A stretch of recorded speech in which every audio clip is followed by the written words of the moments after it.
and eternal God, who sent your Holy Spirit, His power upon your people, send unto us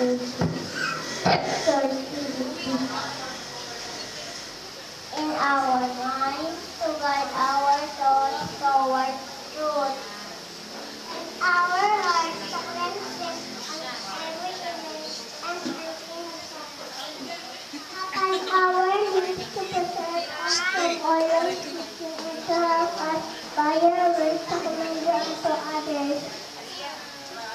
Upon our eyes that they may fight no delight in looking and forbidden things, but that they may be fixed on you. Upon our heads that they may be faithful and well, and eager and service. Let your spirit be upon our whole lives, that they may be strong with your power, wise with your wisdom, and beautiful with your love.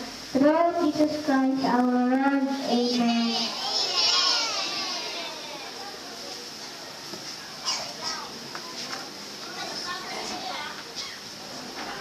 Please remain standing for the national anthem to be led by Jordan Riley and Jade Ashley.